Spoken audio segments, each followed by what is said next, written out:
Hi, and welcome to Lynes on Design. I'm Debbie Lynes here with our friend Dave. Superior Services. You have so many things going right now. It's always fun to have you come and to visit with you. I always feel like there are great takeaways. And today's no exception. I know what we're going to do is talk about a couple of things. In the second half of the show, we're going to talk a little bit about thermostats, which I'm psyched about. But now we're talking about what you told me are called add-ons to HVAC systems. Sure. Talk to me a little bit about what they are and why they're important. Sure. There's many add-ons come in a lot of forms. The most important, in my opinion, are going to be things that revolve around indoor air quality. Okay. So this is an air handler here. It moves the air throughout your house, cold air, hot air, whatever the season may be. All right. So you're moving a lot of air all the time. That air can be dirty. Mm-hmm. You know, they say the air in your house is dirtier than the air outside, so you want to clean that air. Which I kind of get because I've got kids, I've got animals, I've got, you know, diffusers going, I've got all these things, and that's probably what you're talking about. Exactly, correct. So the coils, you know, in the summertime make a lot of water, so bacteria likes to grow in these areas and things like that. So to combat that sort of bacteria buildup, they make add-ons for ultraviolet air purifications, and what they do is they sit on the coil, and if I could fire them up now I would, but they hurt your eyes. Okay. So, but they are in here, and what ends up happening is the air passes over the UV light, and anything that's within, you know, eye shot, you know, of the ultraviolet light gets eradicated. Zapped. Exactly. Okay, exactly. So, I probably should have left my phone off, huh? Oh, goodness.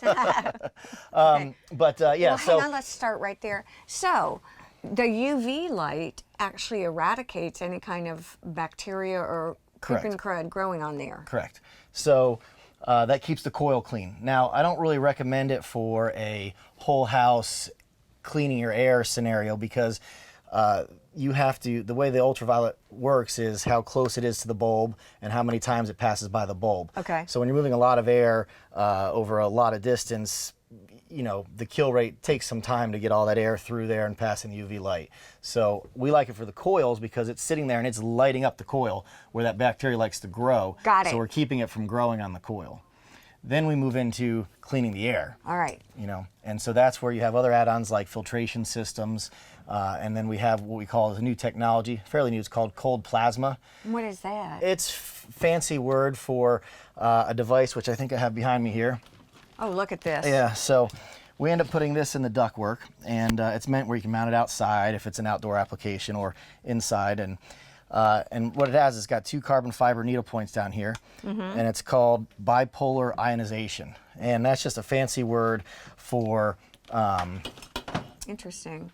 charging the air or the dust that it might catch with negative and positive ions. When you do that, the dust starts to stick together, and so now you can filter the dust a lot better because it's larger, because it keeps sticking. Now, nothing you'll ever see, still smaller than the eye. But how does that impact me changing filters? well, it'll hopefully let the filter catch more stuff. Okay. Because well, that makes sense. You know, now they're bigger particles. Okay. So that's part one of what it does. The other part it does is that it interacts with the chemical makeup of, say, mold and viruses and pathogens, and kind of screws with their molecular makeup. Sure. And then it ends up turning them into CO2 and water. You know, so we're actually killing things. And by doing this, it reduces, a lot of people might have heard of VOCs, or they call them volatile organic compounds. Yes. It's just basically the off-gassing of all your stuff. A perfect example is a new car smell. Got it. Everybody's like, oh, man, the new car smell, love it. But that's bad for you. All you're doing is smelling all that new stuff off-gassing in your face. Never thought about it that way. Yeah. So same thing with houses. All the paint, you know, all the materials that are in there. Furniture. It's like that a lot with the off-gassing, yeah. So the cold plasma will then interact with those smells and start reducing them. I believe their claim to fame here, and I'll have to read it real quick. Let's see. I mean, this is pretty impressive. Might be on the box. I don't remember now, but I think after 30 minutes of runtime in the house, it's pretty much killed 90% of the things that the air that's actually passed through it. Well, so especially here in the low country when it's so darn humid out. Right. You know, I have to laugh when we're talking because one of the things that I can't walk anywhere without quoting you is set it and forget it. Right. And thermostats, can we talk a little bit about that too? Because with the winter coming, I have a tendency of getting cold and then getting warm, and every time I walk up to my thermostat, I'm like, ah! Yeah, you should set it once and that's that. And you should never have to set it again unless for some reason you're having a power surge, you know, and you're feeling hot and you want to drop Let's the run temperature. downstairs and check out what you got. You got a lot of cool things to look at. Absolutely. Wow, this is super interesting. These are all thermostats? They are. So when it comes to heating and air, this is probably the only thing the average person is going to see. Okay. Is their thermostat. As much as we love how good our installations look and the equipment we sell, nobody cares about them, nobody's looking at them. This is on your wall. So we like to have a lot of options, colored screens, digital, and they all can be Wi-Fi enabled, so they will work off an app. Sure. So how do I decide what I want, which is more efficient?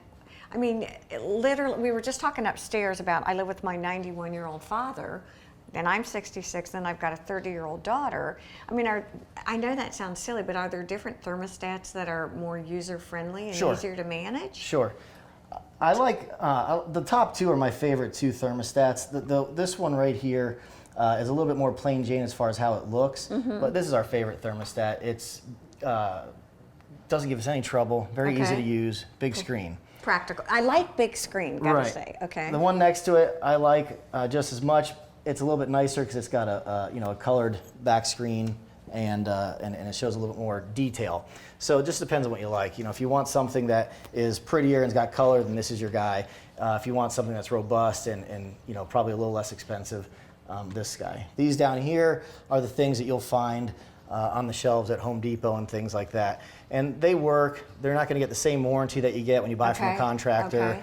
And as much as they say they're do-it-yourself, we get a lot of phone calls where they were done yourself and now their system doesn't work. We got to go and troubleshoot What's their the system. accuracy of things like thermostats, number one?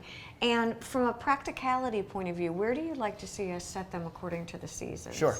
So they're super accurate. I believe that they're smart enough to, even though they show temperature in Fahrenheit, I think Celsius is more accurate temperature reading. So they're actually doing their calculations in Celsius, displaying Fahrenheit. So they're very accurate. They'll show humidity levels and things like that.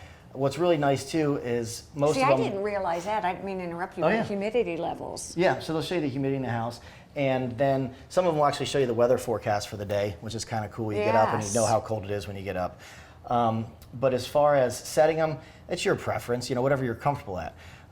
We like to say, you know, 73 to 75 in cooling and. Okay, wait, 73 to 75 in cooling. Okay, all right. And then in the winter? You know, 65 to 70, just depending on where you're at for what you like for heating. Some people like it warmer. You're not going to hurt yourself by setting it any warmer. It's just that seems 69, 70 seems to be a good point where you're not running the system too much and driving up the electric bills and things like that and still being comfortable in the house. So why is it more practical to go ahead and, like you say all the time, set it and forget it? Sure. What's that about? If people are touching the thermostat all day long and changing it from day to day, then something's not right. You know, realistically, these have what's called auto changeover, which means you can set your cooling set point, say 73. Okay. You set your heating set point, say 70. Okay. There has to be a 3-degree difference between the two. All right. Because it has to know if it's heating or cooling. If you can't say, oh, I want 73 all the time, it's not going to know if it's going to be heating or cooling. Good so point. You have to have a difference. See. Okay. And then you just leave it alone. When it gets cold and the temperature drops, when it hits 69 degrees or 68, it'll turn on for heating, and then it'll stay off until it hits 73 degrees. And then at 73, it says, all right, it's time to cool, and turn the cooling on and keep you at 73. And then you just leave it. Done. All right, a quick question again. So one of the things I want to know is how many thermostats do I need in the house? You can do, basically it's one thermostat per system. There are more complicated systems out there that are called zone systems. Okay. Like we have in our office here. We have one air conditioner, but we have 3 thermostats and 3 zones. So the lobby where we're standing now has one zone. Okay. The upstairs is a second zone. Got it. And then the offices in the back of the office are in another zone. So they can have individual temperature settings, even though they're on the same air conditioning system. How does that work?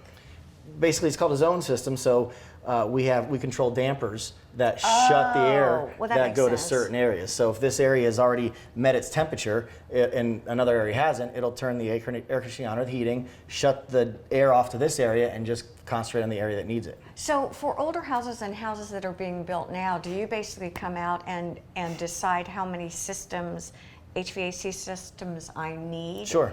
for the size of the house? Right, we do. Is there a rule of thumb? We do.